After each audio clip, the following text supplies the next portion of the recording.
Assalamualaikum. Waalaikumsalam, Yai.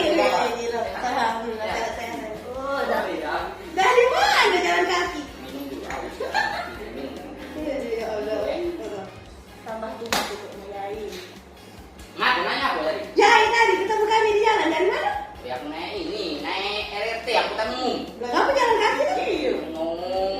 Kamu ini jalan kaki. Lah, tetap kami Ini depan lagi lagi. melok gerakan revolusi mental. Yo, gaya, Yai. Kau- Iya, nah, Yai. Nah, kau dibaca apa dulu? Udah ngerti ya, udah beli barang Lembang ini bukan gobreng dah. Kok kenapa nih, yo? Revolusi mental kan? Belum kami yang sekiranya orang. Jadi kita ini ada gerakan kembali ke angkutan umum. Intinya itu nah. Dia sekali keren, Mental kamu nih, aduh tahu dah gara-gara kamu motor deh macet. Nanti kaki macet. Tidak kali motor ini. Nah, keluar duit. Banyak kamu. Bila pulang motor tidak diisi bensin kan kita jalan. Menteri Perhubungan atau Menhub Budi Karya Sumadi meluncing kartu angkutan umum bagi pelajar, mahasiswa dan aparatur sipil negara di Kota Palembang bersama Gubernur Sumsel Haji Herman Deru, Wali Kota Palembang di pelataran halaman parkir Palembang Icon Minggu 27 Februari 2022. Adanya kartu angkutan umum membuat pengeluaran lebih hemat. Dalam satu bulannya hanya mengeluarkan biaya sebesar Rp25.000 dapat meningkatkan moda transportasi di Kota Palembang yang sangat cocok bagi pelajar, mahasiswa, dan ASN.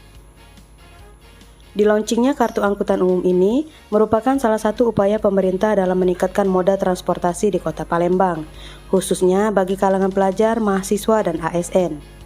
Dikatakan Menhub Budi Karya Sumadi, dengan kartu angkutan umum ini nantinya para pelajar, mahasiswa, dan ASN hanya mengeluarkan biaya sebesar Rp25.000 untuk menggunakan sejumlah transportasi umum selama 1 bulan.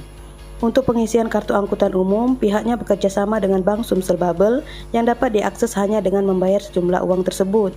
Di tempat yang sama, Gubernur Sumsel Haji Herman Deru mengatakan Pemprov Sumsel dan Pemkot Palembang telah melakukan sejumlah langkah, yaitu melakukan rerouting trayek angkot dan bus rapid transit atau BRT dan pembangunan fasilitas halte bus di dekat stasiun LRT.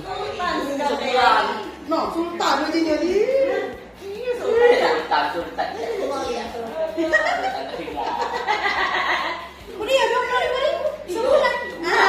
Jadi ada kartu angkutan umum itu intinya. Jadi bagaimana itu? Jadi itu tuh cuma bayar Rp20.000 sebulan pajak LRT. Sepuas itu sebulan. Jadi aku tuh dari rumah Rama Haji turun di PS, berjalan kaki ke kantor 10 menit sehat, hemat. Jadi bagaimana? Maksudnya 25.000 sekali naik LRT? Itu sebulan naik. Sebulan pun. Oi, bagus Yai, ulun mau 25.000 sebulan. Ada kelakar dia lah, ada percaya. Dari mana? Pesan Pak Yai, lewat punya mak pajak kubah. Aduh. Mak mana? Tidak bangkrut itu. Ya, jadi mak mana pajak dia 25.000 sebulan itu? Jadi kemarin tuh di launching lah namanya kartu angkutan umum. Nah, untuk gerakan kembali ke transportasi umum namanya. Siapa yang Jadi launching? Menteri Perhubungan, uang kita yang di Jakarta lah. Nah, jadi bagaimana? Jadi dia tuh kau sudah cari ini tuh bahasa kau nih. Sisi kami kan demago, ya, demago. Kami ini nggak tahu. Sultan kau ini tuh sok. Mak mana? Kok dia tadi turun di angkutan umum? Harusnya dong. Oh, RT tuh AC dingin. Ya sudahnya jalan pergi mah sudahnya sejuk, sudah keringetan lagi. Lah sehat. Jadi mak mana pajak 25.000 tuh? Pakai aku. Pakai kartu angkutan umum khusus pelajar mahasiswa ASN.